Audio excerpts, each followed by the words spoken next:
Jamil. Hello. You're right. You're right, David. Yeah, I'm all right, mate. How are you? Not too bad, man. Not too bad. Tired. Cool. I'm just waiting for one or two people to join, and then I'll read the pre-recording consent. Oh, that's what that is. Okay. Yeah. All right. Cool. No problem. So, yeah, I just want to bring some additional safety from a bureaucratic point of view to O- this. Okay. So there's evidence that we're a safe organization and we're acting in the best way for humanity. All right. All right. Yeah. Yeah. Can't wait to hear what it says on there. Okay. How, how's life? Yeah, it's all right. It's nice to see you. It's nice to see you. Nice to see you too. Was there the men's group yesterday? Yes. Yeah. Okay. I've Yeah. been busy these last few Sundays, so I haven't had the chance to come in, but hopefully in the next couple of weeks. That's all right. I'm sure you stayed a man. Huh? I'm sure you stayed a man. Yeah, yeah, yeah. Still a man. Still always a man. I've had some challenging times recently, but um, still a man. Still got my nuts. Okay. That's good. All right. Well, let me read the pre-recording consent Yeah, and other people know about it. So, before we begin recording, I want to make sure everyone is aware and comfortable. This session is being streamed and recorded as part of UX Lero's mission to build recovery capital and challenge stigma. Your personal safety and comfort comes first. If at any time you would like your contribution or the recording deleted, please say so, and it will be removed without question. Please remember, take personal responsibility for what you share. This is an adult learning environment, not therapy, mutual aid, or a faith based organization.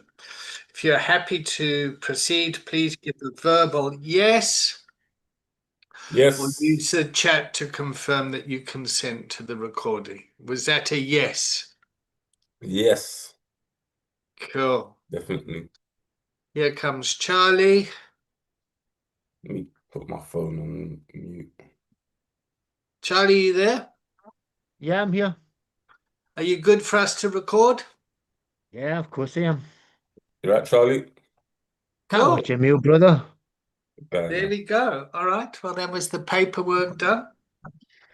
Um, cool. All right. Who wants to build the container? I'll build a container today. Go for it.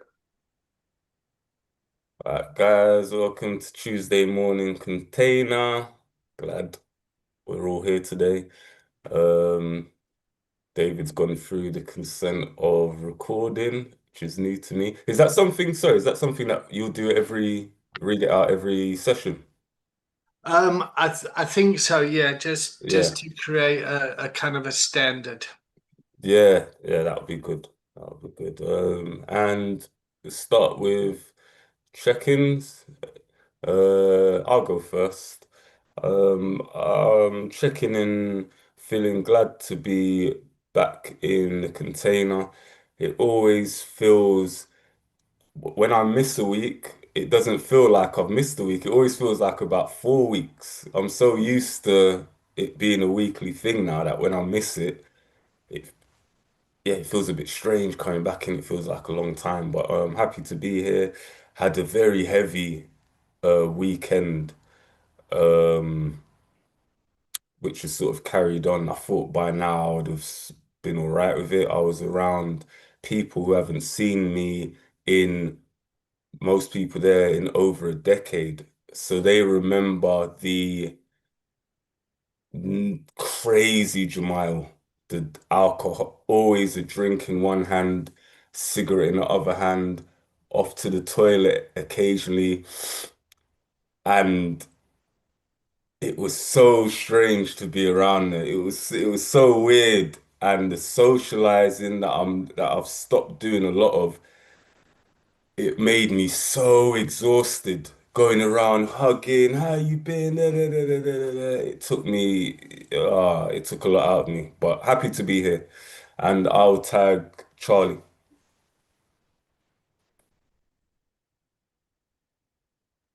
Thanks, Emil. I was just coming off on mute there. Yeah, I'm feeling a wee bit rushed. I was on our call this morning, then I had to leave that call early to get to the gym. To get the 2 hours in, to get back and get in the shower, have some breakfast, then and got on the call. So I feel a wee bit rushed at the moment. But I'm all right. I'm feeling great actually. Got a busy day ahead of me, but it's just nice to be. It's nice to be. I'm a busy man and wanted. So I'm good. Over you, DC. Right, so good morning, everyone. I've also had an early start this morning. Yeah. Um, but I always seem to be working just because that's the way my brain is, and my kokoro zashi, living a life of meaning and purpose, is a full life. Um, yeah, I'm looking forward to checking in and just thinking about where the container is going to go today. Um, I've got an idea because you've come to this must be about your 20th class, Jamil. 19th. 19th. Okay. Yeah. This would have been my 20th, but this is the Yeah, 19th. okay. All right. So basically you've completed the classroom hours. And Yeah. my hope is that you really stick around and keep coming every week as part of a community of practice. Yeah. But in terms of training and meeting the classroom hours, having your individual coaching and going through the content and everything, you've ticked those boxes. So you're ready to be certified, provided you submit your case study. Yeah. So I'm really excited about that. And what I've done is I used to stream to Recovery Connections. Yep, and Yeah. and that started 3 years ago as part of a research project called Building Recovery in Middlesbrough. Yeah, which was the evaluation of this work and how it works in a town. Yep, and that was reviewed by David Best. Yep, and they used the CHIME model to measure the impact of recovery capital. Yep, on a town. Okay. And the way the research started is I did the 3 day intensive, and then I took a cohort of 10 of those students and took them through the systemic wellness practitioner training. Yeah. And what the systemic wellness does is it takes the coaching tools to help people in their roles within their organization. Yep. And in your case, Jamil, your role is a trustee, yep, in Yeah. your organization. Yeah. So hopefully we can look to develop that in going forward. But what I've realized is because we use action research as a methodology to see how something's going, action research is the best methodology to use with developing communities. And basically, it means you make it up as you go along. You try something, something goes wrong, you review, you adjust, you try something, you review it. Yeah. Yeah. And at the end of doing those 10 people, I thought, shit, well, we better carry on the systemic wellness because if you've got a big organization and just a little pocket of people have the information, the organization doesn't change. Yeah, yeah. So rather let's just carry on working with all the people within the organization to influence change. Okay. So that's what we've been doing for the past 3 years. Yep. And now we're at a point where I'm taking that now and I'm bringing it to this UACT Lero, a lived experience recovery organization here in Battersea, and to build that to help other Leros around the country and other kicks and whatever. So I really wanted to start with a quite a structured way, so the people that are seeing this understand that, you know, there's thought behind it, there's safety, there's policies, there's procedures, there's process.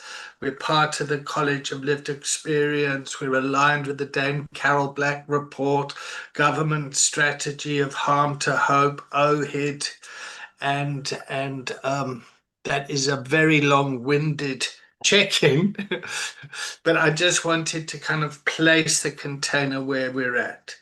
So Charlie, in his organization, he did the training a year ago. He did the systemic wellness practitioner. He really has thrown himself into this work. Yeah. Mm. And he started an organization. He started a kick, and he's doing his thing. And yeah. So just before I hand back to you, Jamil, Yeah. you're at class 19 of 20. Yep. Yeah. And the first four classes was the coaching conversation. Next four is the continuums. The next four is the system. The next four is the 4Q leadership model. And the last four are about building the container. Yeah. So how do you facilitate a container? How do you extrapolate wisdom from the container? And yeah, so good for you. Thank you. Over to you, Jamil. Thank you very much. So is there anything, I mean, you brought a lot there, David, really, with what you've got going on with Lero and so on like that. Um, is there anything that we can build on from there, or an agenda that we can explore? So yes, there is, but what I would like to kind of do as well is just really to honor you and your journey. Yeah, your personal journey, Jamil. Um, and if we Thank could you. just spend some time honoring you, yeah, Okay. then we can like I'm really curious, what was it like going back to yeah, see people that you hadn't seen for 10 years as this kind of new man, for want of a better word. Yeah. Well, I'll give you a bit of a back. It was my son's birthday over the weekend, so his Mm. mother organized the party. So the people that I didn't see was a lot of her family, and she has a big family. Um, so we broke up in 2013, and so since then I haven't really seen much of her family, and so it was such a the guilt and the shame that you carry from I've been able to sort of, I guess, not bottle it up, but I haven't had to, I would say, face that in this way, because a lot of people I haven't seen in a long time. So I've sort of kept my distance as I did through my recovery. I sort of thought, nah, I'm not, people from the past who I don't have to see, I'm just not bothering with them. So this was the first time really that I had to sort of face people who hasn't seen the changed version of me. And what was happening is, as I was seeing the faces and we're talking and we're reminiscing, it was bringing back times that I remember where I pretty much embarrassed myself, really, where I said something or done something or pissed someone off. Um, and one of my brothers at one point, he sort of had to have a check-in with me actually right there in front of people. And he was like, "Are you all right? Is everything all right? You look a little bit worried." And I was like, "Oh, no, no, no, I'm all right. I'm all right." But really, I wasn't, because I was going through something internally where, like I said, I was remembering things that I had buried. And so obviously I was visibly sort of uncomfortable at a point, which it did help because it made me be aware of it. So I had to, I guess I put on a bit more of a false sort of happiness, like, yeah, I'm all right, yeah, yeah, sort of thing. Mask. Um, yeah, I had to put a mask on for a bit, and eventually I calmed down. I was all right. I was all right, but it. I guess it was a little upsetting because even like Monday, like even yesterday. I was still carrying that, that feeling of the I guess the trigger because it triggered me a bit. And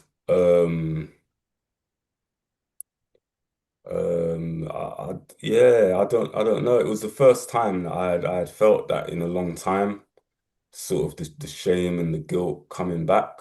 And um I think I'm happy that I didn't have, it didn't trigger me enough. I didn't relapse or anything like that. So that's sort of how I'm looking at it. Like at least it didn't trigger me enough to make me relapse or to sort of make me spiral into a depression or anything like that.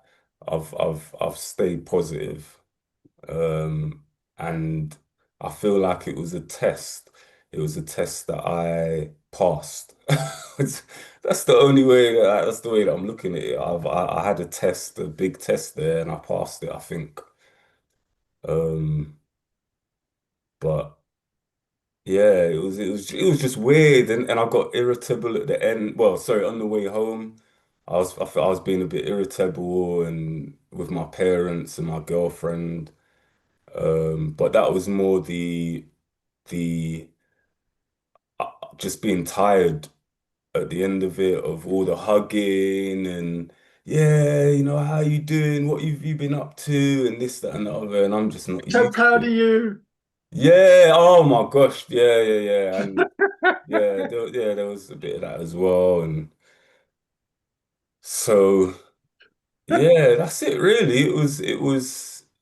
It was tough, but at the same time it was nice. And I did get a bit of praise, which was nice as well. Yeah, so that was Great. a bit all over the place, but it was, yeah, that's what it was. Okay. So it was. So I'm just thinking how we can bring that into the classroom and where you are with the training and all that. So the the first thing I want to say is those situations are going back into the environments where we've actually changed and the world hasn't changed is difficult. Yeah. And the guilt and shame that gets activated. Yeah. So for me, I have lots of guilt and shame around um, what I was doing in a culture of addiction. Yep. And then I'm in a culture of adversity, of resilience, and of a culture of recovery. And the world still remembers me as a culture of addiction. So Yeah, I've got that persona with me, and it's trying to manage that stuff. Yep. yeah, So, and you have many roles there as well. Yep. You're a boyfriend, you're a father, you're an ex-husband or an ex-partner, yeah. yeah, You got your family members there, you got all that kind of family stuff going on as well. Yeah.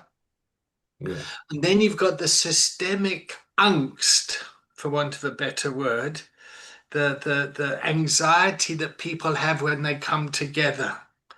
Yeah, like most people drink or would do whatever, like these kind of social norms, like because like most divorces happen over Christmas time, well in New Year, because coming together at Christmas for all the families is out, it's not normal. mm, Yep. It used to be normal when everyone used to live together all the time, but now people are kind of separate in their life. It's so that emotionally is very straining as well. Yeah. yeah, So So from when we create containers, we need to understand those sort of dynamics as well. You're in a room, you've got a whole lot of people in the room, there's all sorts of different stuff going on all the time.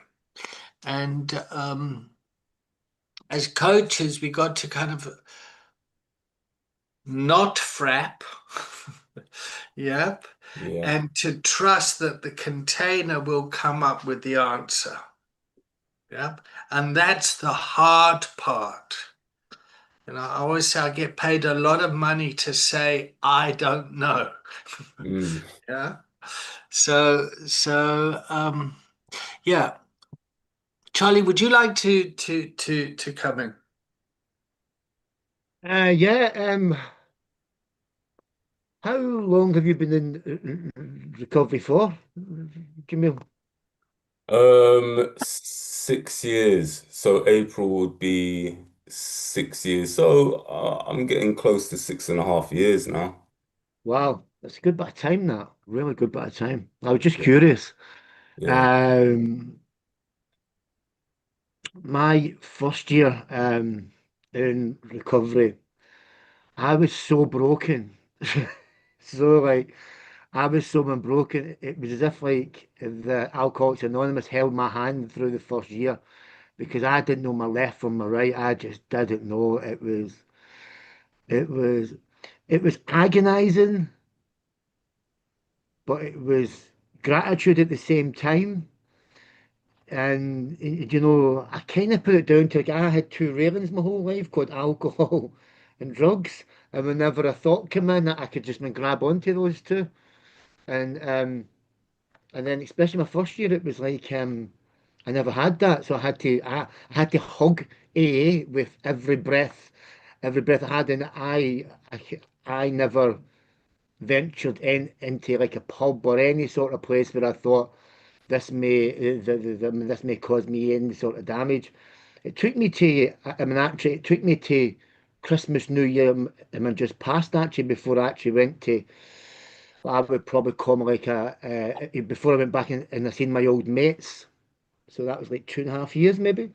And you were all went out every Christmas in New Year, and they invited me out on the 2nd of January, and I said, all right, yeah, I'll go along. And I met them at my pal's house. They're all big businessmen. They're all wealthy and all this, big berries and suits and all this stuff. And kind of Carlin, but 11 o'clock in the morning, Mm. I could just smell. It's like that took me Yeah. instantly straight back, and I could smell. They could smell this. And where I was standing, I was just I was so in tune with me, but so out of tune with them. I felt so uncomfortable in this kitchen. With my friends who I've known for 15, 20 years, even longer, I was so like, and this, so I had to really keep, and um, I was so in tune with myself. I was exhausting myself out. I was only there from 11 o'clock till 4, and I was fucking exhausted. I was exhausted because, we went to man a restaurant, and then, when they got man around the beers, and there's about 10 of them, and then they all stopped and they went, what do you want? And I got a Coca-Cola. And then the round went back and round, and then they all looked at me again like, and I was like, no, I'm fine. I don't need another Coca-Cola. And it was as if there was like this tumbleweed came through the restaurant. I remember the moment this tumbleweed came through the restaurant, and and it was all like they all kind of looked at each other going, "Oh, he's actually not drinking." Mm. There was like a kind of realization. Because I think they must have thought, oh, he'll probably have one or two. They don't, my friends and that don't get recovery. They get not drinking for a weekend or they get that. They don't get recovery. And I lasted till about 4 o'clock, and then the jokes were coming back round the third and the fourth time. And I was like, I have had a fucking enough. I have had enough. And I got into my car. I took my shoes off. I took my jacket off. And I was like, oh, and I let out the biggest sigh that my soul could give me, the biggest sigh that my soul could give me. And it's like, whoa, fuck, that, gee, Gordon Bennett, you know, like wearing that, it wasn't just wearing one mask. I was wearing about 10 different masks. You know, I was laughing at their jokes and going, I'm not finding this funny. Oh, You thank understand? you. You know, it's like Thank you. none Yeah. none of it was funny. Yeah. I found Yeah. none of the banter funny. And even and I've got to admit as well, I'm male, I can be very male chauvinistic as well. I can go there with ease. But the level that they were going to, like with the jokes and all that, I was thinking, fuck, no, it's a bit thing with that, but I'm still laughing. Yeah. That fake laugh. And inside my soul was like, no, that's not right. Yeah. But I'm not showing them because, I don't know if it's fear or whatever as well, because I still want to be liked off them. I still want to be liked. I don't want to show them I'm changing that much. But inside Mm. I've changed. I've changed so much. There's still my really good, and my good friends, but I'm in no way aligned with them at all. At all. There's nothing aligned. There's nothing in tune. There's nothing aligned. Charlie, what's Uh, what's just happened to Jamil when he when just you smiled. mentioned about laughing at the jokes that Yeah, weren't funny? he just relaxed and went, I get that. Yeah, related, huh? Yeah, So yeah, yeah, part of yeah. your lived experience, Jamil was able to hook onto and go, oh fuck yeah, I get it. Wow, wow, wow, Yeah. wow. Okay.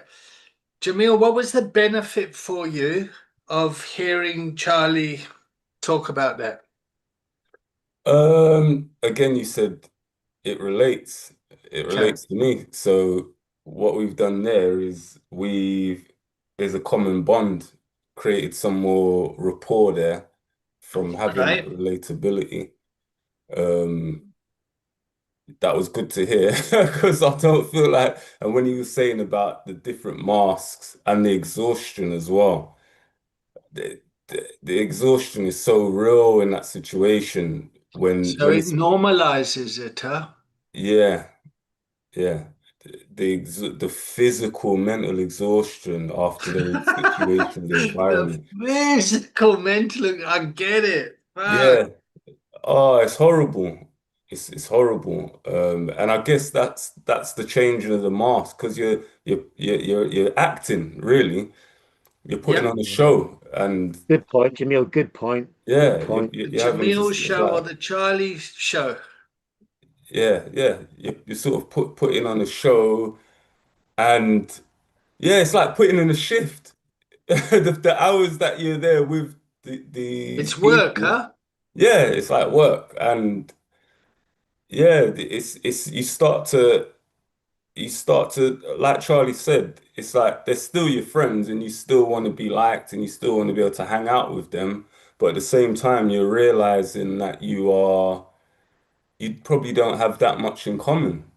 You know, you have a lot in common when you're on the same level of them, whatever it is you're using or drinking, but actually the sort of like the real you, the sober you, I guess, is like not really, nah. I'm not too sure. I'm not too sure about that.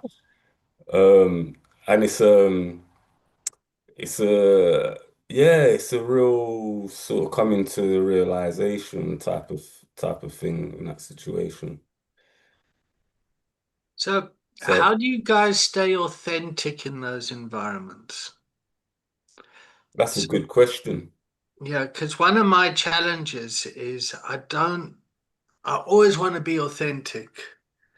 Yeah. And if I don't, I have such anxiety when someone's about to tell me a joke because I feel that, oh my God, if this isn't funny, yeah, I'm gonna have to laugh, but I don't want to. And it's like it's fuck. I hate it. I hate and the stuff you were talking about, Charlie.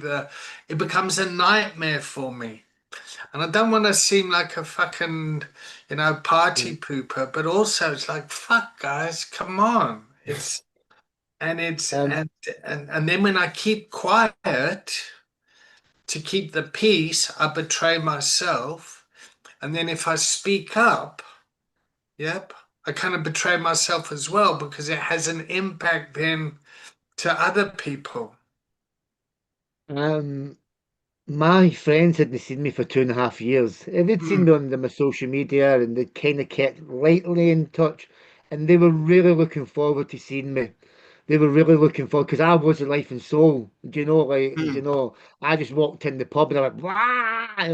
I'm here. It's like, let's get the shots in, let's get the sniffing, wah! So, and when I left the friendship, I never left the friendship. I left. They have told me that there's a big gap. They miss me as a friend. They would love me to come back and drink one with them because there's a gap there. And when I went back, I mostly did it for them. I didn't need to go and see them. In actual fact, I was quite happy on that my 2nd of January sitting in my caravan. I was good. But for me, it was like I know they desperately wanted to see me.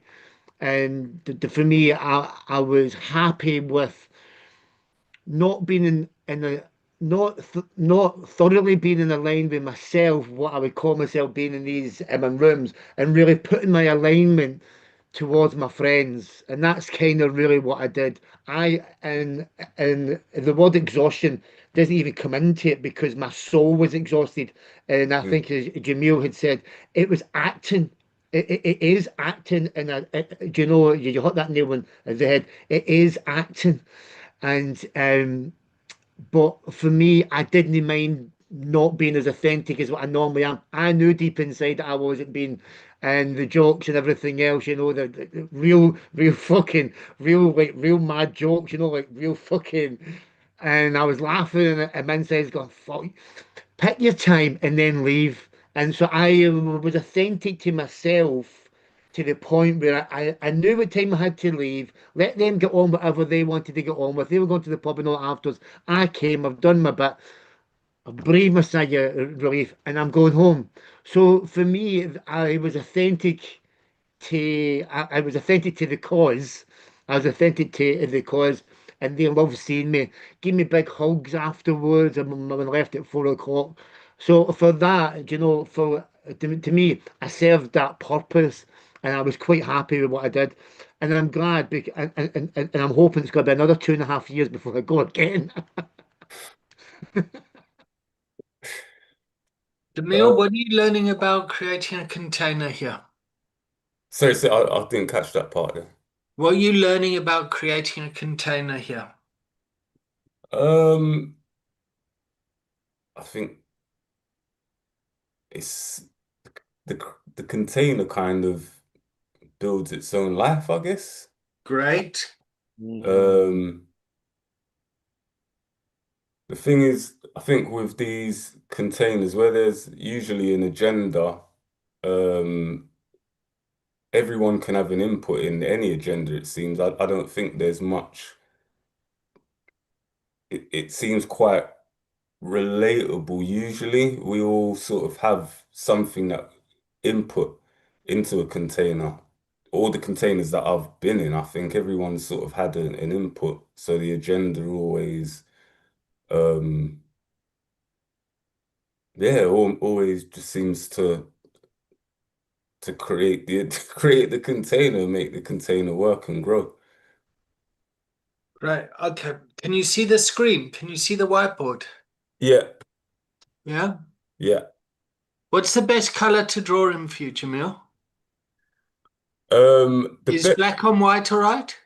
The best is a yellow background with black, if that's possible. A yellow background. Let's see if I can. If not, then this will be fine with black writing. All right. I'll try work that out. Um, okay. So here we have different people in the container. Yeah. Yeah, All right. And then we connect everyone up. Yep. So we check in, we contract, we do all that stuff, and then we create the container. And we wait for the agenda. Yep. And so this person might check in here. This person will check in. This person will check in.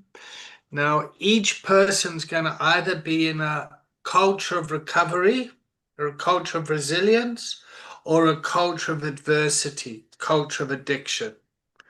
Yeah. So this person over here might be talking about the solution. Yep. And this person will be talking about the solution.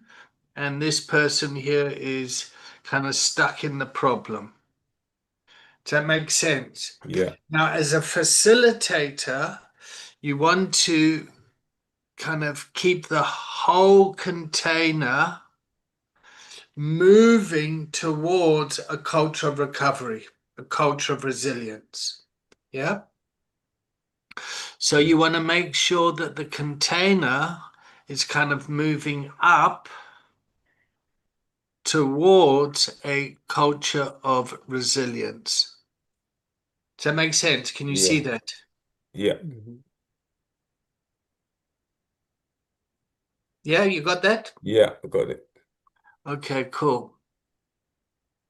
So as we're kind of sitting here and we were talking about, you both brought two stories about you're in a culture of recovery and you're going back to the world, which is in a culture of whatever it is. I'm going to say a culture of addiction or a culture of adversity. Like the world is operating the way the world does.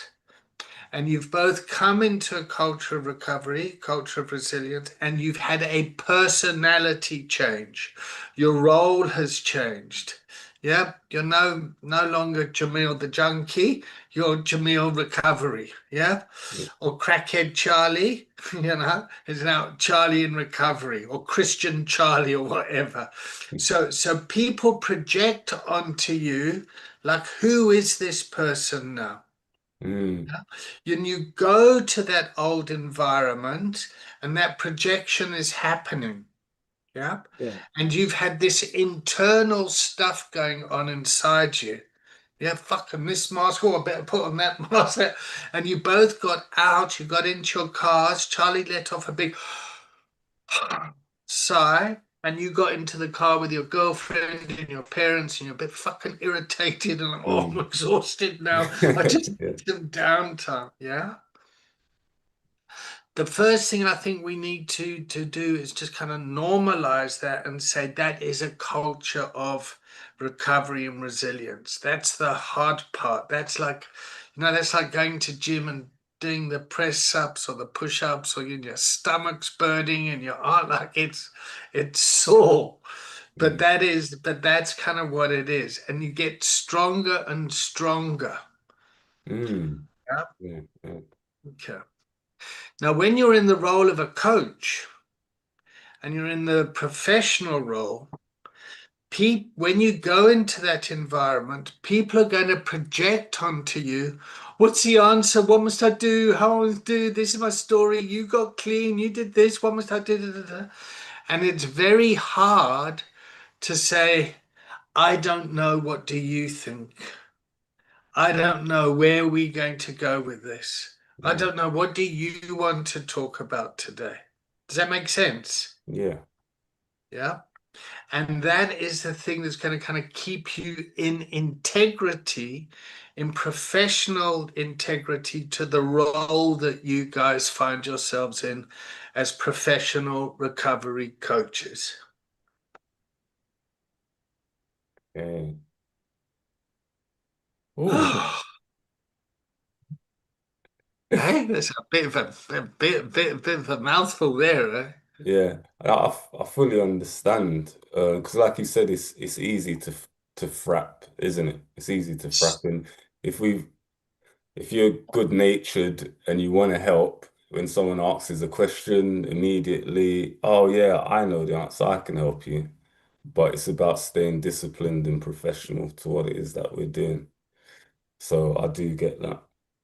Um, And we must also remember that we're not coaches in every single area of our lives. Yeah. When you went to your family thing, yep, you were Jamil the son, yeah. Jamil the ex-husband, Jamil the father. Mm. How was your son's birthday? It was very good. How old is he? Just turned 16. 16. Yeah, yeah. Wow. And how did he do with dad being there? He was all right. He was all right. I don't know how it was for him. It may have been weird for him to have me around the other side of the family. Um, yeah, probably. I don't know, but he's a quiet boy. He's not really emotional. He doesn't show his emotions, so I'll never know really how he feels because he keeps everything locked in. Um, but How it was often do you see him? Nowadays, I only seem to see him once a month or sometimes twice a month, where it used to be every week.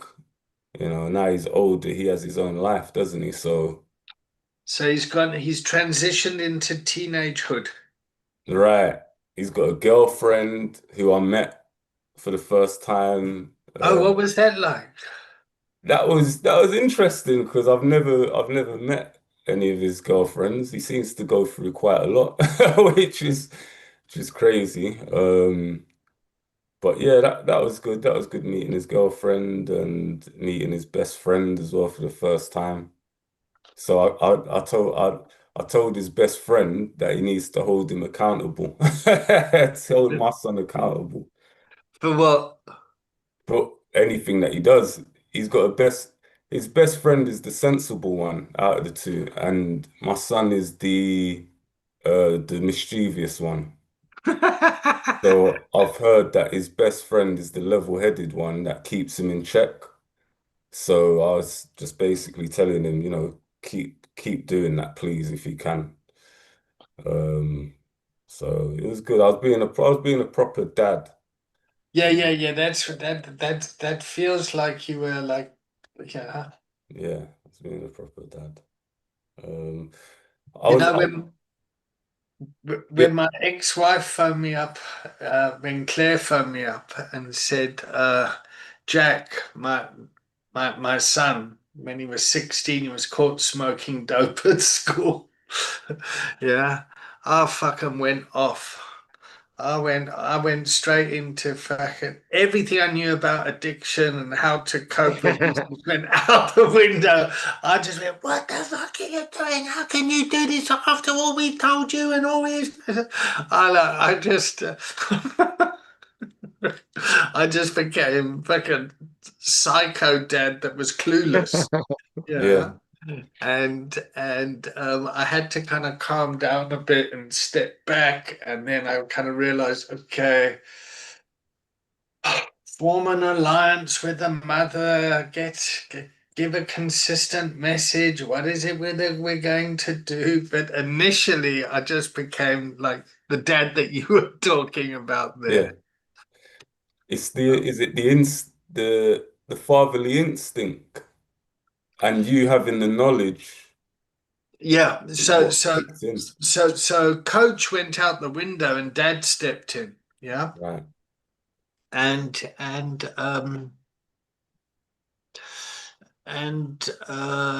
that's a natural thing that happens.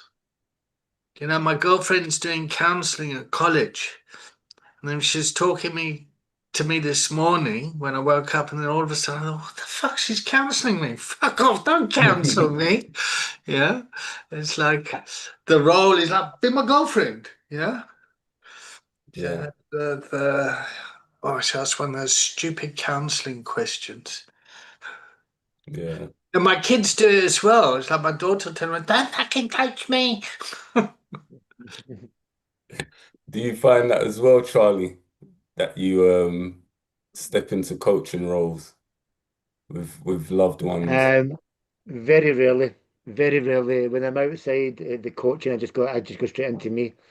Um, I find the whole coaching thing can be tiring, and I like to just switch off. I like to just, uh, um, but I mean, what I do find about what the whole frapping thing is done to me, I'm very more considerate when talking and listening and this sort of stuff. I know when people's frapping the fuck out of me now, I'm just like, oh, fucking hell. I've also got my girlfriend who just fraps, just talks constantly, da, da, da, da, da, da, da, and I'm like, So instead of me like trying to fight that, I'll just let her talk it out until she gets tired, and I'll go, "Are you all right? Are you done?" Do you know? But I like to quite easily switch off from it because I do find like the whole trying to listen in and stuff like this. You know, even that can be mind exhausting as well, especially when you're trying to listen to that my level one and really trying to get into that conscious listening. So so it's nice that I can just switch off from that. But the coaching's made a big impact on my life of listening and communicating very much so. I'm going down to see my mum and my sister. My sister's back in the scene. She's been back in my mum's for 2 weeks. She was out living in her tent, and then she showed up again. And anyway, anyway, she's been sober for 2 weeks, and my sister. Oh, that's good. And I'm going down to see my sister and my mum today, but they do look at me as if I can help. They look at me as if I can fix and rescue and advice and project and all this stuff. And I probably do man a wee bit of that if I'm honest, because it's my sister. Like, fucking Yeah. just, why the fuck are you not doing it? Just like what when David says, 'cause it's hard when it's family. But to answer your question, I think it's nice. I'm just going back to who I am. We just go, oh, it's nice not to coach, but the coaching has played a massive part on my communicational skills, especially listening, because I had to like if someone spoke on something, and if it was quite an excitement conversation, I would have to get in there first and tell, yeah, man, you know, and completely take over the conversation. And I was told loads of times, do you know what you just done there? And I was like, no. I was like, do you know what? I didn't realize that there was turns to talk. You know, you know. Mm, So the whole year of this, my coaching has made a massive part, especially on my listening, especially. nice. Is it all right if I just take a second to ask a question, Charlie, there? Because you just said something that's really important about your sister being sober for 2 weeks because you've spoken about her quite a lot and I know it's hard for Yeah, you. yeah. Just can you just tell us how that feels? Oh, brother. Oh, how it feels. I If could it's if cry. it's if you're all right with it, No, no, just no, do it. no, man. Thank you. An absolute beautiful question that was. Yeah, yeah. She is. I don't know why I've got such a rapport, man, with her actually, because we hadn't spoke for the best part of our whole life ever since we went into children's homes and we were split up. So for 35 years, man, I hadn't really communicated, even though she was my sister and that. So I don't know why I've got this beautiful rapport, man, with her. She's like this a lovable rogue. And when I say like, she is a rogue. She is a rogue, a Mm, fucking rogue. But I don't know what it is. I'm with her that I just like every being in my body just wants her to get this. And then she showed up at my mum's 2 weeks ago, broken again, broken, dusted down, no clothes on her back, all clothes are gone. She's been living in a tent again. And then my mum's took her in again. My mum's took all her money off her, so she's not got a penny. So and she's 2 weeks. She's actually got herself to a few meetings this time. Um, um, and she's phoning me every couple of nights. But there's just this. I can just see this beautiful lady underneath there. I suppose I can see myself in her a lot. I can see myself in her a lot. I can see the pain in her eyes that she's gone through, and I can see her soul.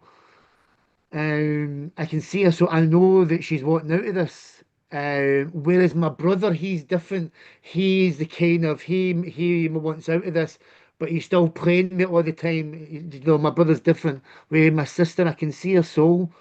mm, Um, and and what I've just had today is just see her, and just hear her. The first few times I mentioned my sister, I was deeply like I was overwhelmed. I was overwhelmed by it all. You know, when I spoke about it, I couldn't really.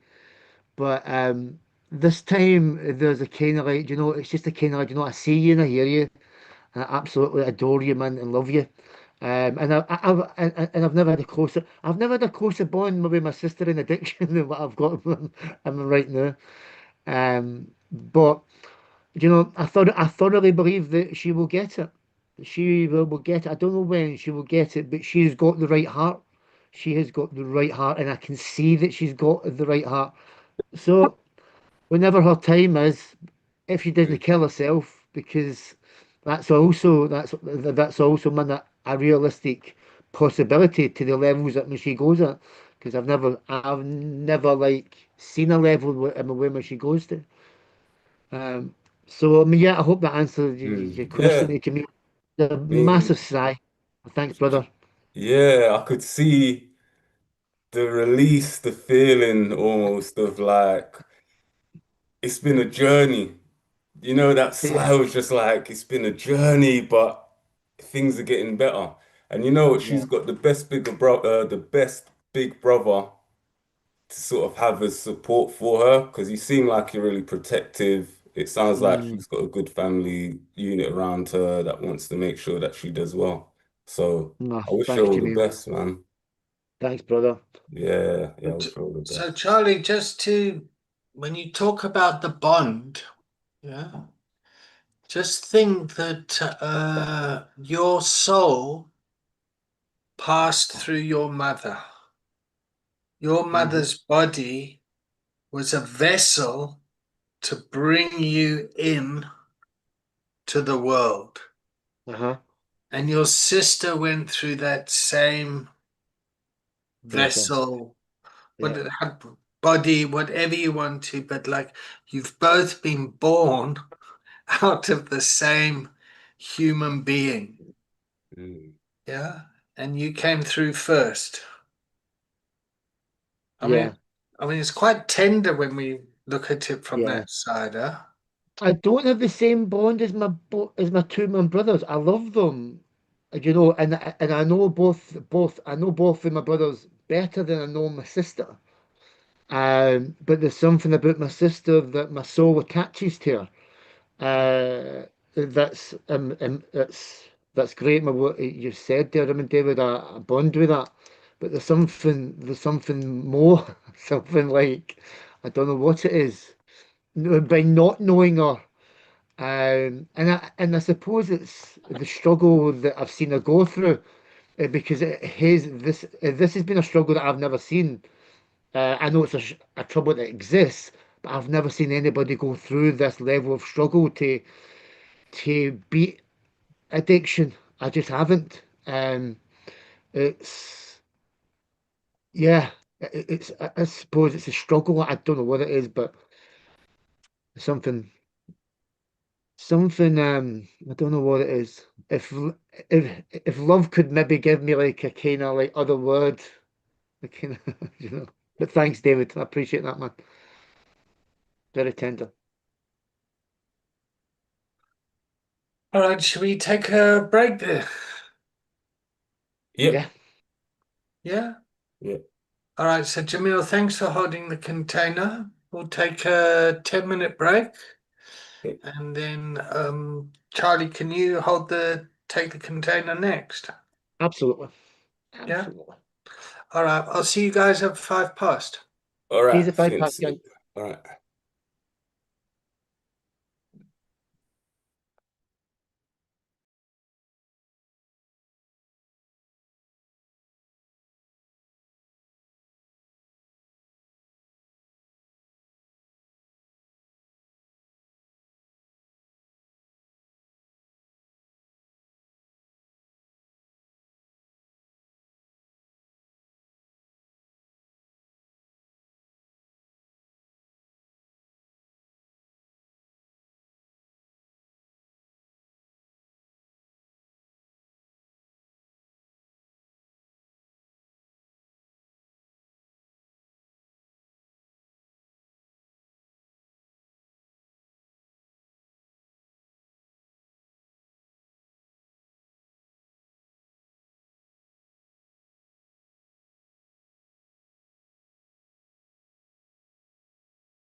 Jamal.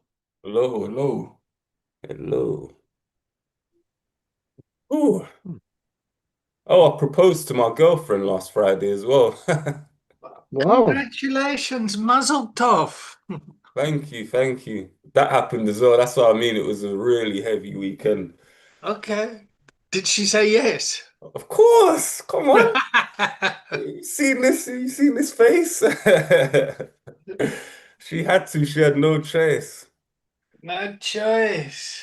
She had no choice, man. Resistance is futile with your handsome looks. Oh, of course, yeah. Yeah, and she had to say yes. Had to say yes. So that was nice. I don't know. I don't know if they say men don't really benefit from from being married, so I'm about to find out. Do you want to Congratulations. check him? Do you want to check him? Yeah. Uh, checking in, feeling very good. It was nice holding the container. Um, Interesting agenda. Um, and yeah, I'm just checking and feeling good, in a good mood. And I'll tag David. Yeah, I'm also checking in happy. I'm enjoying this container. And yeah, take Charlie. I've just had some dark chocolate from Lidl, which is quite nice. And yeah, I thought I would give my girlfriend a call for a minute, see how she is. And she just spoke non-stop for 10 minutes. And it's like, I need to go, I need to go. I need to. So yeah, I'm as high as a kite again. I'm in. Um, what do we want to talk about for the next where would we like to go for the next 50 or so minutes? And Charlie, just and Jamil, are you both happy still that this is recorded and going out publicly? Yep. Yes, yeah. Yep. Okay. I, I Um, suppose, yeah, yeah. On you go, Jamil.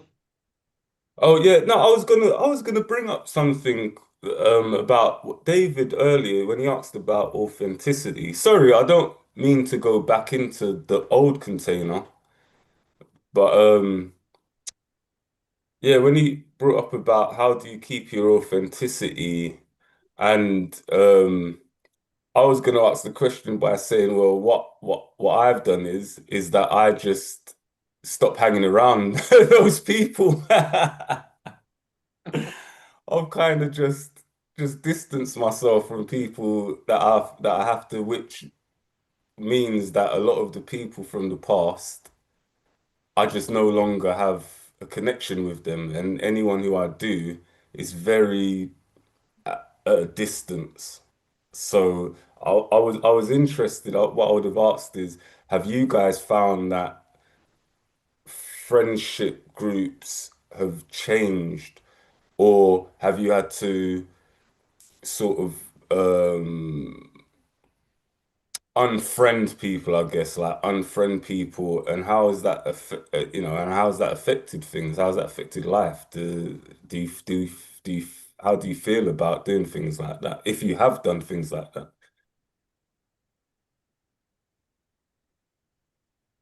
Mm. I Yeah, think just a I think that's a question. great.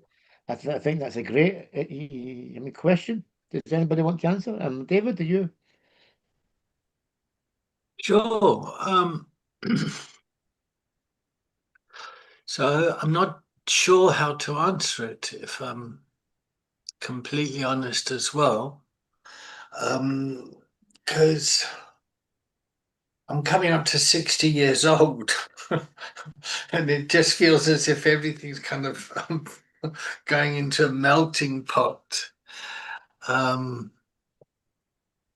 so, I mean, I've got some friends I grew up with and started using with, and along the way, I've I've become estranged from a lot of them.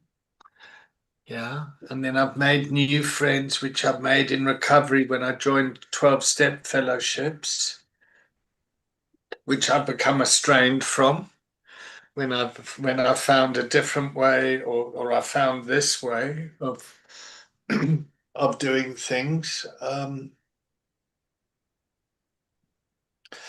So yeah, so now that I'm going to be 60 years old, I want to spend the next 30 years of my life, if I live that long, is making the world a better place for my grandchildren. Yeah.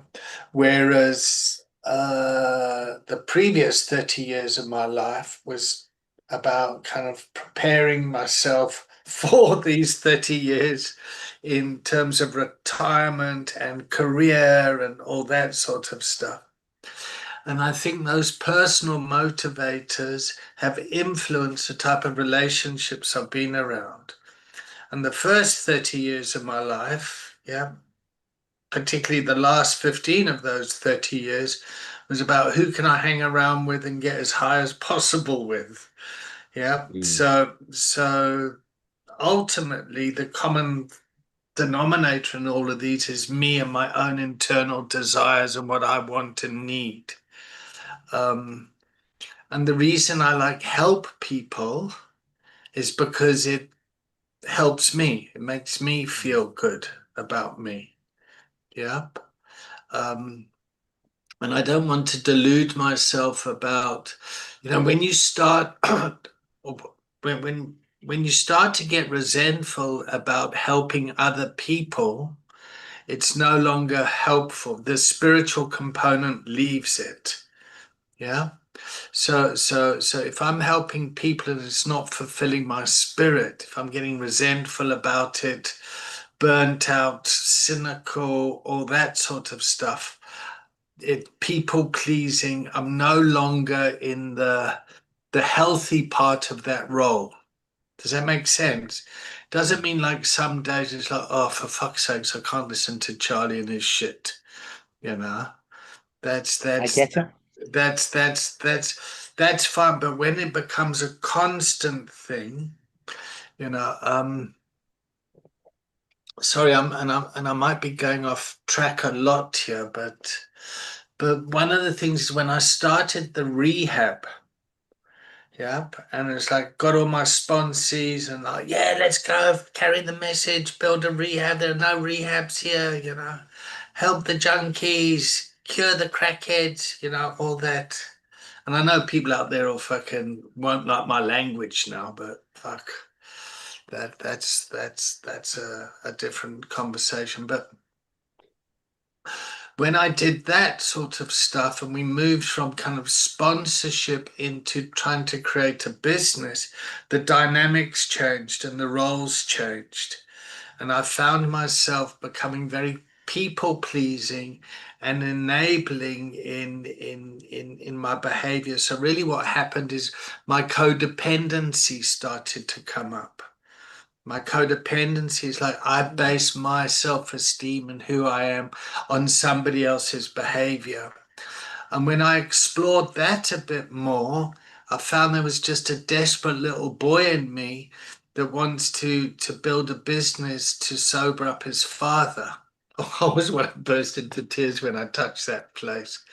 But there's a real panic in me to like my woundedness really wanted to make the world a better place to sober up my dad. So my little kid was running the show. Yeah. And actually I then needed to transform out of that and let my kid go off and play and then try and adult. Yeah. And I think that's why I had an emotional breakdown when I achieved my goal of owning a rehab, being a clinic, owning this. And then I got there and it's like, then I just realized, oh my God, I'm just a broken little boy that wants his dad to stop drinking. Yeah. And then I'm evolved into something else. Yeah. Mm. And then I built that for so many years. And then and then I kind of lost it all. And I came back to the UK, 3.5 years ago, moved back in with my mum, and it's like, oh, fuck, here we go again. You know, 56-year-old man has to move in with his mum and start again. I mean, I've really took a fucking knock. And I never realized I took a knock until I stopped fucking running and just kind of like so I've spent this past year almost in this sheltered accommodation getting well around that again, just kind of surviving the trauma that I've been through working in this field. Um, and I've no fucking idea if I'm on topic, but your question and where we're at now is really just kind of bringing up this stuff. It's like, fuck. Mm. Now what? Where to? But to tie it back to authenticity, I like to think that I'm really authentic and honest and true. So much so people think I'm autistic. It's like my kids say to me, Dad, you are so on the you're just fucking odd. That's the yeah, I don't know. Fuck. I Where think were we with this conversation? What was it? What was the question in the beginning? that's the beauty of the container, what just happened there, isn't it? Yeah. It's gone, it goes, it can sway in Yeah. any which way. Yeah, Mm. no, well, I was just saying about the authenticity thing where how do you maintain the authenticity? And I said that, well, what I did is I just find myself not where I feel like I have to wear mask with people, I've just distanced myself from those people. That's how I've stayed authentic, I think. Ah, good. Yeah. So the people that you talk with can handle the unmasked person. Yeah, yeah. Yeah. Yeah, that's it really, because it feels it feels like people can tell that you're being that you're putting on mask, and then when it feels like that, it feels uncomfortable being around because it's like, oh, they can see through that. They can see that I'm not really enjoying this interaction or I'm putting on my laugh and stuff. So I just think, you know what? Let me just start to distance myself from that person. And you feel bad, but it was like what we were saying earlier about like realizing that, you know, this, these people are not really don't really have that much in common, probably. So unless I'm drunk or I've had a few lines. So yeah, that's what I was just wondering if it's something that others have had to do, where you're actually having to distance yourself from friends or just sort of stop hanging around with people because you don't feel like you can be authentic with them. Um, I've always tried to be authentic to a certain extent. I've always tried to show authenticity to the best of my knowledge what authenticity was. But I feel as if I've been battling the system my whole life since the minute I opened my eyes. I have been battling fucking social workers, police, judges, everything. We were in social services when I was young, and I was battling them, and foster care, battling them, children's home, battling them. Then I got out of there, then into jail, and I did a sentence in there, and I was battling the jail. And I just feel as if, I had to show the world I was this big, strong Charlie, this big, strong lad, because if you come near me, you're getting your head kicked in.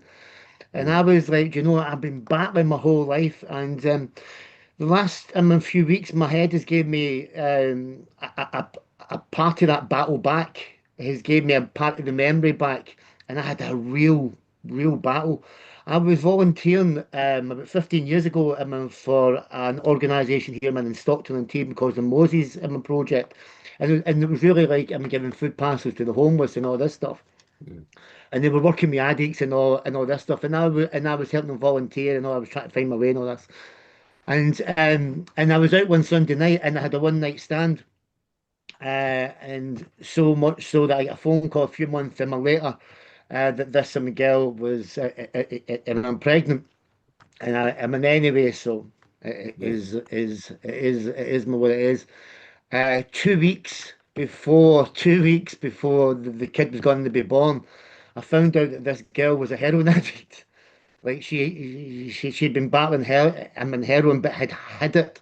So her family called me in and I said, you know, that she's and your son is going to be born heroin addict. This story's just coming to my mind as I'm telling you. I've known this story for a while, but I've been no been able to share it until now. Mm. And anyway, so my son was born a heroin addict. Social workers were involved, fucking all this again, and I basically went to war with for about 3 years, and I made myself ill. So my son was born heroin addict and all this stuff, and I with social workers. She was a heroin addict, and I was going out to work and all this stuff, and then I left this in Lassie, and her mother got custody of my son. I went to court, and I was fighting the court, and I was fighting the judges, and I was fighting social workers, and da da da da da da. So so much so that I kidnapped my son. I kidnapped my son for 2 weeks. I thought I'm fucking sick of all yous. I'm taking my son. This is my son, and I'm taking him. And I kidnapped him for a couple of weeks, and I just took him to my house. And anybody that came near my house, I said, "You're not taking my son." Anyway, we had to go to court like a week later because they were really going to charge me. And then I lost all rights to my son. And then I was allowed to have him like a couple of weeks, man later. No, I was allowed to have him every Monday, Tuesday, and then he had to go back to this mum family. And then for the next like 3 or 4 years, I absolutely battled with social workers. I battled with them all. Um, and it was just, and what I thought was me being authentic at the time because I didn't know what else to do apart from battle. I had to show them that I was a warrior. I'm fucking, Mm. But I made myself really, really ill. I think because of the adrenaline and the stress, I didn't realize, my stomach had you coming away. I couldn't eat certain foods and all this stuff, and I found out that it was stress. It was the adrenaline of the stress or whatever it is. I don't know, my cortisol or something like this. Um, so I don't. I haven't seen my son for probably about 11 years or something like that. And this memory has just came to me, man, a couple of weeks ago. I'm like, fuck. And what my brain did is like it kind of said, "Do you remember this, the battle?" And kind of I'm kind of getting to here is like I feel as if I've been fighting the world since I've opened my eyes. And then I was fighting for my son. I've been fighting for my daughter and all this, and all the way through it, I've been drinking and sniffing and everything else. I'm living this like fucking ah. And so, the authenticity is I thought that being big, strong, and macho was my authentic human Charlie. That's what I had to be to show the world. Um, but that isn't it. That isn't it. The authentic Charlie now is one where I can literally just take a breath and pause. It's that simple. Just take a breath and pause and go, who is this guy? Because I don't need to fight those. I don't need to fight my nose in my fights anymore. I don't know where I'm going with this, guys, but it has been nice over the last year because I didn't really know what that my word authentic was until I came into this coaching arena. I'd never really, really went into that my word, and I think it's only been the last year actually that I've really started to find what that authentic Charlie was. Even like when talking about my friends, and going into the car and go, oh, that was the authentic Charlie. But I think the stages in my life where there's been different authenticity. I don't know where I went with that, guys, but I just thought I had to share that with you. Wow. Thanks for sharing that, Charlie. Thanks for sharing that, man. It's a lot, isn't it? Mm. Yeah, that's a lot. That must be hard, man. Must be hard. Yeah, Mm. it is a lot, huh? It is a lot. I mean, when it comes to kids being born addicted to heroin and taken away into foster care, I mean, that's my story as well. And standing in the courts and just having all my rights taken away as a dad really fucking impacted me.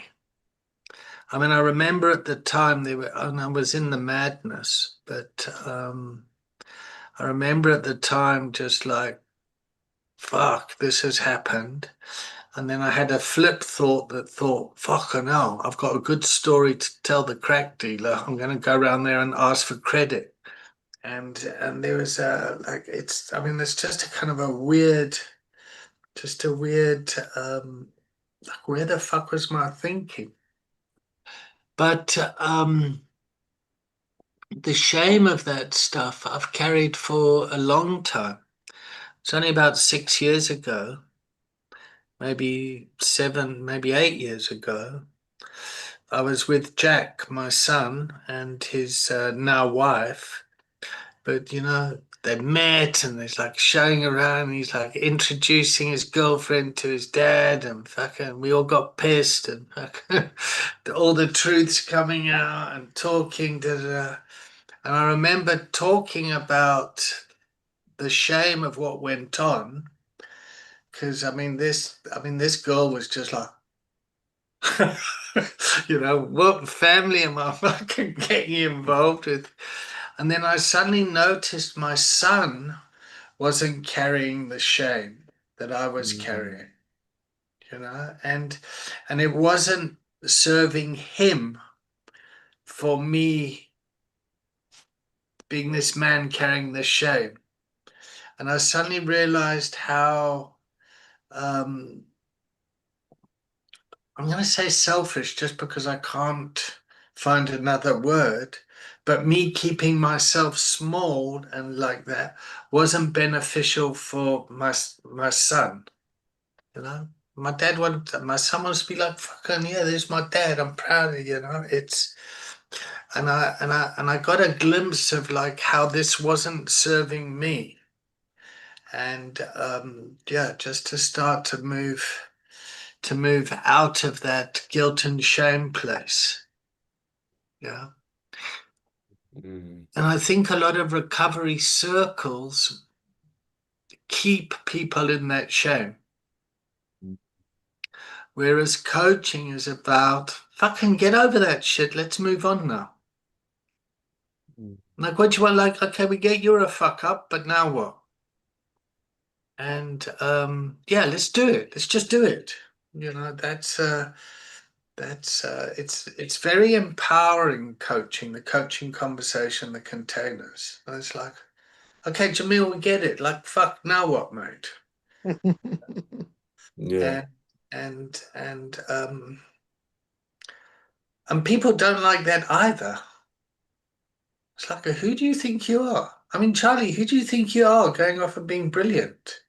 Do Fucking you know Instagram fucking to star with cha his hair dryer. to channel that?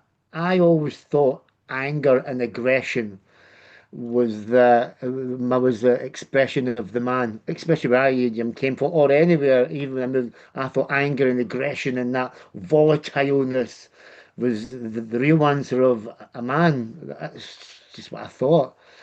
And to me, like in the last year, learning how to channel that, because that's what I can do. I can channel that. It's not so much anger and aggression, but I can turn it around and channel that into something that's a lot more positive and like the stuff I do. Because I've still got that energy in me. It's still there, but it's not anger or an aggression. It's something I can channel that, whatever that is, that I can channel for something good instead of sitting in the trauma and fucking them and they did this and those bastards done that. No, no, no, no, no. Do you know? I can channel this now into right, let's go and do this. Let's do this.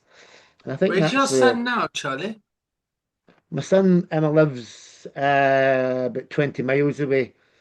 I'm not in touch with the family or anything like that, but they know I'm about. Um, How old is he? 13. 13. I've still got the picture in my house where he was just born about 5 minutes and he's sucking on my nose. I've got that picture hanging up on my wall still. Okay. Um, but I thought I had to go to war for him. You know, I had to go to war and win him, and I did. Da, da, da. You know, I didn't know any better. I didn't know any better. That was my authenticity, man. At that time, I didn't know any better. And are you not allowed to see him?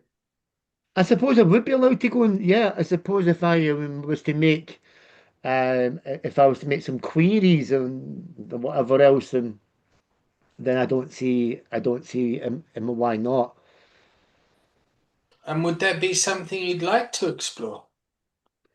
Yeah, probably in the not so near future. I've just not felt me ready for it, if I'm honest. And I gotta Um, own that's my agenda coming in now, Charlie. no, no, no, no, no, no, no, no. It's something that's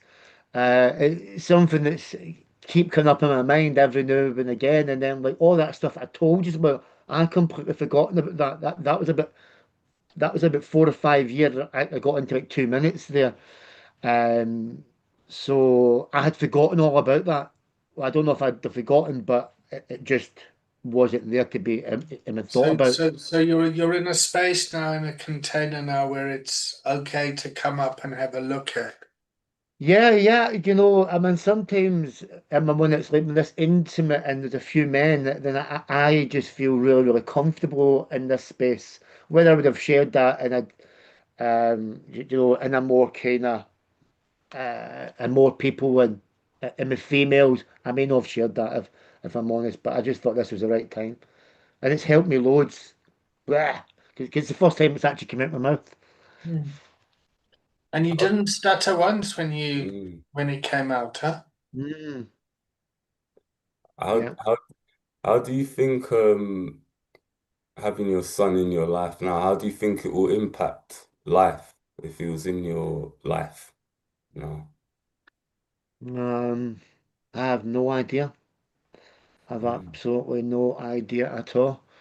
Um, no idea. I always thought I am never going to do what my dad done, and I've fucking done everything, all worse than what my dad's done. I'll never be like him. I'll never do that if I have a son and all this stuff, and I've just done the exact same. I suppose there's a little bit of fear and trepidation in me, um, but I think it would have a massive impact in my life, massive impact, Jamil. But it's some one that I'm very, very.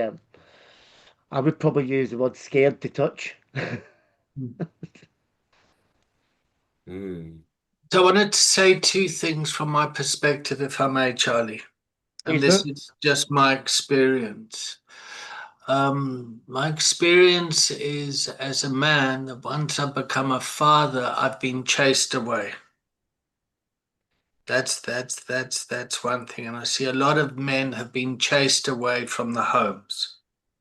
Yep. mm, Yeah, and I just want to look at that as a fact, Hmm. not as why or I don't want to just yeah. And then I see a lot of teenage boys have absent men in their lives. So the men aren't there. So it's like the particularly the sons are born, yeah, and the fathers are sent away, and then there's a gap when the boys turn into young men. Hmm. Yeah. Now in African culture, the men come from the village when the boy's ready, and they rip him away from the mother, and then they take the boy off into manhood. Uh-huh. And in our Western world, I don't think that happens anymore consciously. I think it happens unconsciously. Yeah. Young men join gangs, they do this, they'll do like it kind of happens. And if I keep looking at that, then I can see this story in lots of families. I don't know if that's just my projection because that's kind of what I'm seeing, but I do see a lot of a lot of that, men being pushed out. There's a huge transformation that happens for women when they become mothers, and that really impacts a relationship.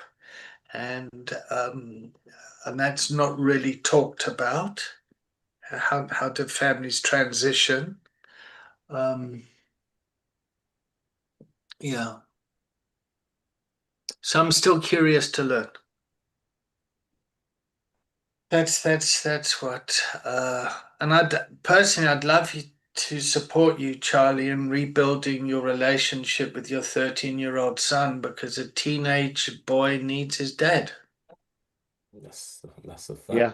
or needs someone to represent a dad, to be fatherly, to be kind of, yeah. Mm. Um, Mm. and you need to do it in a way that you're going to be sticking around. You don't want to fucking come in and it's all overwhelming and then you go on a big fucking bender and you kidnap him and fucking, go fucking psychotic on the poor kid. He's quite happy at home with his fucking Nintendo or his PlayStation. Oh my God, I've got my psycho Scottish dad fucking wanting to kidnap me again.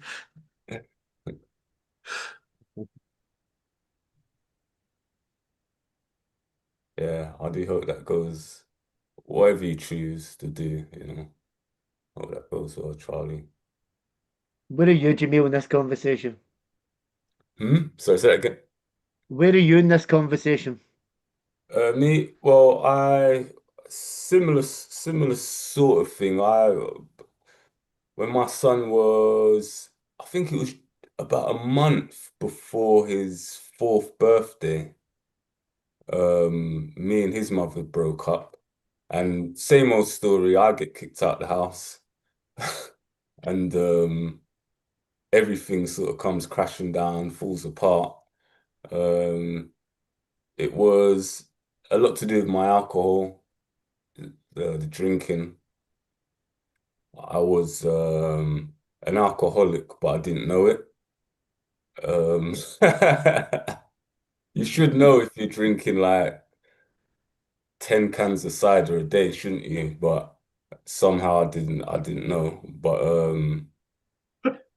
so yeah, I was in full denial. You think, Denial. Jamil, you E- think. Everyone around me is like, "Yo, Jay, you're drinking a little bit too much." And I'm like, "Man, fuck off, man. I know I'm all right, man. I'm Oh, I can functioning, so imagine I'm you being a cool." fucking nightmare, Jamil. Yeah, that was a proper menace, man. Like, it was no good, a functioning menace. Um, but yeah, she had enough of it, so she kicked me out. And it's hard. It's hard. It was um I wasn't seeing him as much as I wanted to at first, but what I was doing to cope with because it was like a double thing. It was the loss of the relationship and the loss of my son and the fear as well of another man stepping in and taking my place. That's what drove me crazy. And Mm. that that that and I was just a complete arse to his mum. Like I was such a horrible person. Like I was really horrible. Like sort of verbally abusive to her through texts and stuff and all that sort of stuff. And um, but the way that I was coping with it is that I was a chef at the time. So if anyone knows about like being a chef, there's always lots of hours to fill in. So I was going to the manager and just saying, give me all the hours. I can do 7 days a week, 13, 14-hour shifts. I don't mind. I just need to keep my mind off of what's going on at home. And that actually made things worse. That made me drink a lot more. Um, and then I drunk myself into severe depression. I wasn't able to see my boy anymore. I was becoming unreliable where I was telling his mum, yeah, I've got him this weekend. Um, after work, I'll come see him in the evening or whatever. If I could take a day off, so do 6 days, have like the Sunday off or whatever. And I was having to, cancel, waking up with a hangover, canceling, sometimes not even getting up to explain to her that I can't. Phones turn off, batteries ran out, phones turned off, she's got him ready, all of that stuff was happening. Um, and The dad thank, who left his boy on the pavement waiting. yeah, yeah. And I guess looking back now, it's a good thing that that was sort of like the early years. So I don't know if he remembers much about it. I hope that he doesn't. I haven't addressed it or ever spoken to him about it. One day I will sort of tell him about that time in my life. Um, Well, the point is, Jamil, is you remember it.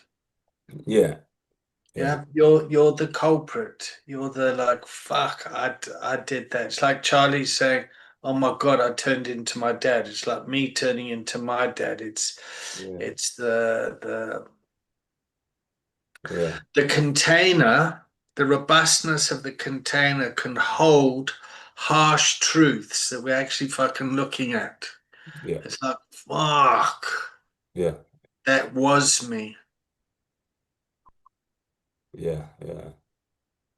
So, but like Charlie was saying that it's the only place really I can come and sort of talk about these sort of things really because I don't talk about it to anyone else and it's good to get it off the chest, holding things for so long. Well, it's such a hard truth to own up to Mm, that it triggers in me a compassion that makes me want to weep. mm, Yeah, it's like fuck. It's humbling. mm, Like the grief inside me is kind of, and I just have compassion for everyone in the fucking system. Like the whole fucking thing needs like fucking love over it. Everyone, all the different role players. yeah. It's moving for me. I feel honored to hear both your stories, both your truths today. Mm, thank you. Same, same. Yeah. And it triggers something in me. There's a loyalty that I want to fucking like, you know, be there for you blokes. There's like fucking sharing this stuff creates a powerful bond. Mm, yeah, definitely. It's a togetherness. Well, Um, the remorse feels real. mm, The oh yeah. remorse, like, oh fuck, I gotta live with this shit. Mm.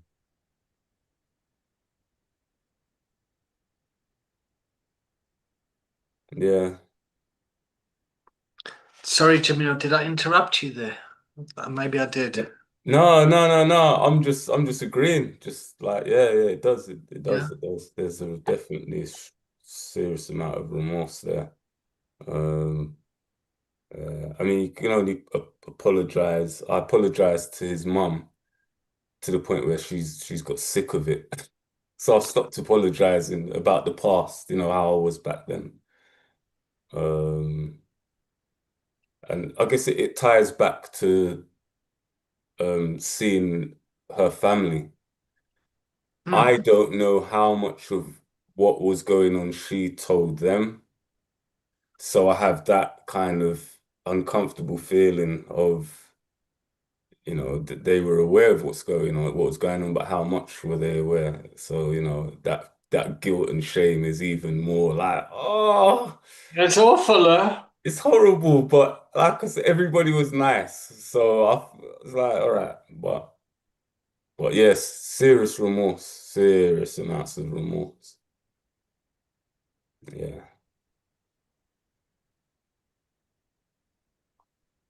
Oh. So how do we forgive ourselves?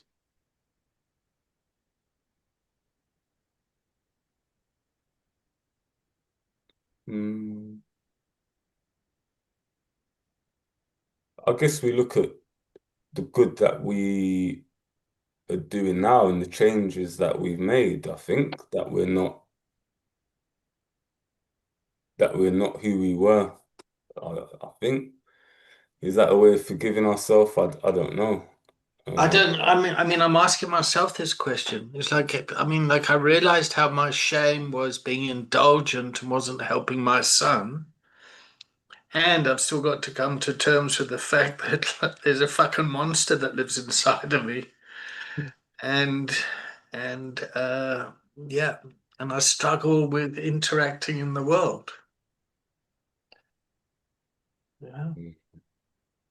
I think for me, it's been showing up, just showing up and being able to express and speak about it as we've done today and what we did last week as well. It's been, yeah, man, just to speak about it and just to be aware, you know. Um, I never thought I was a bad person out there, even in the madness. I never thought I was a bad person. Everything I thought I was doing, I thought I was doing it for the right reasons. I never knew that. I was just angry. To me, the forgiveness is understanding that is I can understand that a mentality of the past because that mentality of the past has made Mandisa mentality an alright guy actually. I've kind of got to know that Charlie, and he's made me who I am now. And without that, I'm another guy, man. I would never have been here. And I suppose am I going back to the lads that I was out with that in my new year? I'm so glad I am where I am, and I'm not with there. I'm so glad I'm here. Um, you know, and you know what? I quite like this Charlie. I quite like this Charlie. I never understood me. I never understood me. Why the fuck do I do the things I do? Why can I not be like my mates? No, no, you couldn't pay me enough money to be like my mates. So I think the forgiveness is is part of what's happened here today, especially for myself. I mean, for me, I've carried such anxiety all the time. And I've always got this anxiety that someone's going to kick the door in and say, "What the fuck are you doing? Who do you think you are?" And I'm so kind of scared of being kicked out just because I've been kicked out so many times, you know.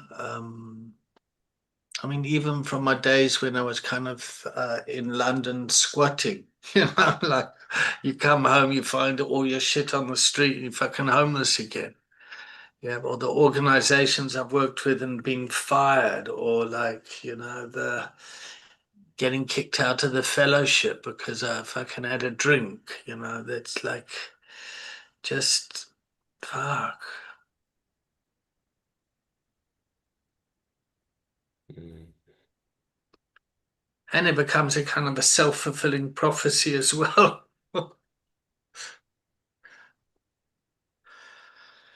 Guys, I've had a great container today. Yeah. Are we still okay with the recording? yeah. Yeah. Yeah. Okay. All right. Because it's quite intimate stuff that we share. Um, and this isn't therapy. This is a classroom. Yeah. This is us to learn about coaching. And I think a lot of people that come from our environment have unprocessed trauma, which plays out in the professional space. Yeah. Or the sponsorship space or whatever space. Yeah. And I feel like I've done some good work today. Mm. So well done, Jamil. Next week will be your last official class, and then you can just join us as like community of practice. And Yep, I will be. And is that same as usual, Tuesday mornings? yeah, I'm Jump gonna in on I'm gonna Tuesday keep morning. this. I like structure. Mm, Yeah, but I've realized that like I like structure. So Tuesday, community of practice. Wednesdays, the recovery coaching pathway, which I do with Leanne. Thursday morning is peer recovery specialist for Leros. Thursday afternoon is systemic wellness practitioners for Leros. There's a leadership training in between there. And then Fridays is case management training. And I'm just going to kind of focus on training side of things and developing the UACT Lero. okay. So I check out with a lot of gratitude. Charlie, thank you for holding this container in the second half. Jamil, thank you for holding the container in the first half.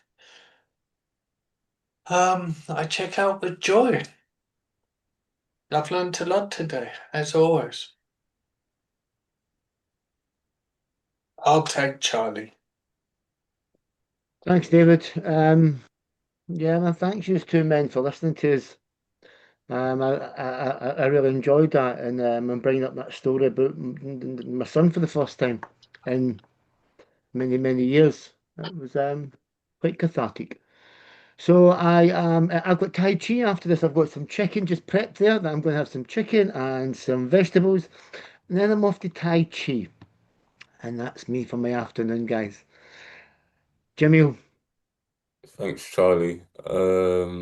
Yeah, great containers today. Thanks, Charlie, for holding the second one, and thanks both of you for sharing as well today. It's